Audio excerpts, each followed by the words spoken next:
Okay, we just looked at the present value of a perpetuity. Now we're going to look at the present value of an annuity. So what an annuity is, a perpetuity is the same cash flow every period forever. An annuity is just going to be the same cash flow every period for a fixed number of periods, right? So here our annuity is going to stop at time 4, right? And then no more payments after that. Also, again, it never misses a payment. The payments are all level, so the payments don't change, and then the discount rate is also the same for every period. So under those conditions, we have an annuity, many contracts. You will all at some point enter into an annuity contract, right? The idea here is mortgage, the way we structure mortgages, these are annuities, auto loans, leases, so forth. A lease would be like an annuity due, but we'll maybe talk about that later. But the idea is you're going to see a lot of annuities throughout your life. I'm just going to calculate the present value of an annuity here, and then once we have that formula, I'll do another video to rearrange that formula and talk about it a little more. But what we want to do here is just see how we get the present value of an annuity formula. Good, and we'll also in the future do the future value of an annuity. Note, last time we didn't do the future value of a perpetuity because it doesn't have a future value, it's infinite. This will have a future value. So the idea here is if we want the present value of an annuity, right? Now one thing, I forgot to mention my perpetuity, is that when we talk about the present value of an annuity or we talk about the present value of a perpetuity, the formula we have is going to give us the value of the perpetuity or the annuity 1 period before the first payment, right? So the idea here is when I had an annuity, perpetuity up here, sorry, we had payments starting at period 1 going off into infinity, and when we used that formula, which was just C divided by R, that gives us the present value of the perpetuity at time 0. We could also, and the reason why I'm going to derive the present value of an annuity this way is doing this is going to give you a little bit of practice. So the idea here is if we had an annuity that started at time 5 and we calculated, or a perpetuity or annuity that starts at time 5, if we calculate the present value of that perpetuity, that present value is as of time 4, right? So always keep in mind, just like I said before, present value doesn't have to mean today. Usually, and this is where students can get a little bit confused, usually when we introduce them, when the textbook introduces them, we introduce them at time 0, which is fine. Just keep in mind that that present value could be at time 2. The only thing is the present value is at time 2 if the payments start at time 3. Okay, good. So with that said, we know the present value of a perpetuity. Present value of a perpetuity is C divided by R. Can we find, use this to find the present value of an annuity formula? Now, one thing you might say is, who cares? We don't need a specific formula for the present value of annuity. That is absolutely correct. Meaning, the present value of the annuity here is just C divided by 1 plus R plus C divided by 1 plus R squared. Pardon me, I'll write all this up. Right? So we could use the present value of our single cash flow 4 times. Just discount each individually and then sum them up. So we can absolutely do that. You have Excel, you don't need any formula, you can just do this. You calculate the present value of your annuity and you're good to go.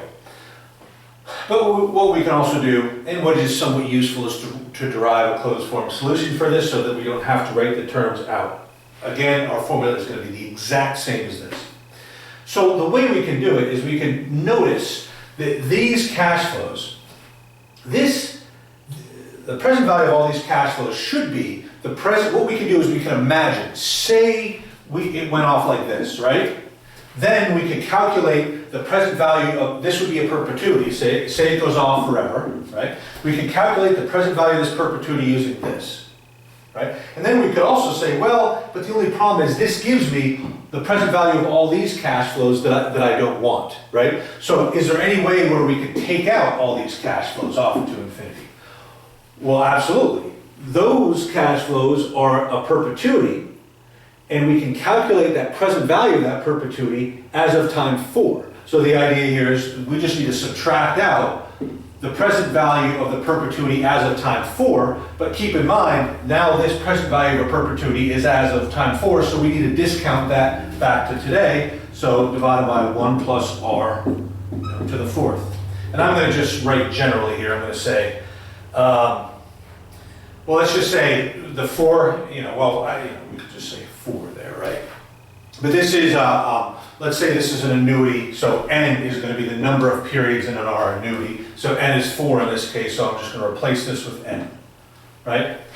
Once we have this, we can easily rearrange this for our present, so now this is going to be the present value of our annuity, right? So all I've done is I've calculated the present value of a perpetuity at time 0, and then the present value of the perpetuity that starts at time 5, which is as of time 4, and I've subtracted this one from that one to give me just these 4 payments, right? Now it's just a matter of rearranging, and this is going to be equal to what I could do, right? So this would be C divided by R times 1 plus R to the N. Factor out the C and the R. That's going to give me a C out here. Everything's going to be divided by R, and then I have 1 minus 1 over 1 plus R to the N, right? Let me write this a little bit bigger, because this is our, I'm doing it in one step here. 1 minus 1 over 1 plus R to the N. This is R right there, divided by R. This is our present value annuity, right? So here we go. So in kind of one step, we used our annuity perpetuity formula to get the present value of an annuity. One thing to say, I've seen too many students do this, so keep in mind, that's an R and it is not a 1 plus R down there, right? So sometimes I see students just get so used to dividing by 1 plus R, that is just an R.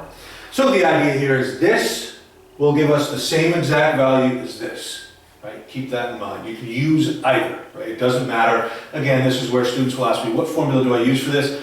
Whatever you want, do that or do that. It's either, it will give you the same answer, right?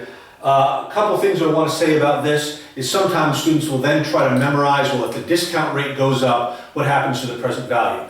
You don't have to do that. Remember, this is just single cash flow, so the same relationship applies. If the discount rate goes up, the present value of an annuity goes down, right? So the idea here is once you realize this is just the sum of a bunch of single cash flows, everything we learned about the single cash flows then applies to the annuity. So the discount rate goes up, annuity present value goes down, the cash flow goes up, the present value of the annuity goes up, and so forth.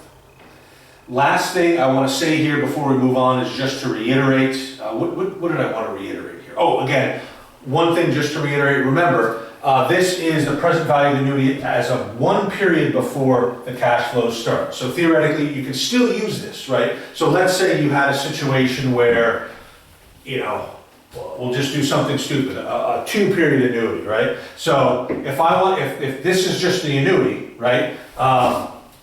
Payment of cash flow C in years 3 and 4, and I apply this formula to it, this gives me the present value of the annuity as of, T equals 2, right? So sometimes what people may do is write a little, so this would be T equals 0, you could make a note. So you can still use this, but you would get T equal 2. And then if you wanted this value as of time 0, you just discount this back as a single cash flow 2 periods. All right, so mortgages, auto loans, sometimes you may, if you pay an equal amount to your credit card, these will all be sort of annuities. Next video, I will talk about a couple applications. So we'll rearrange this for C to calculate your mortgage payment.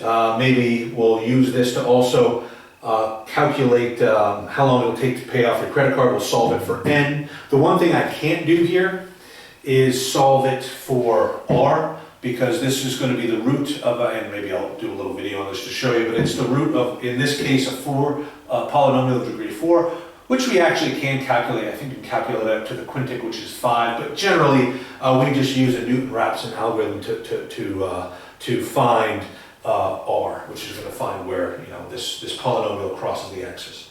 So in separate videos I'll talk about rearranging this formula. Great, have a great day.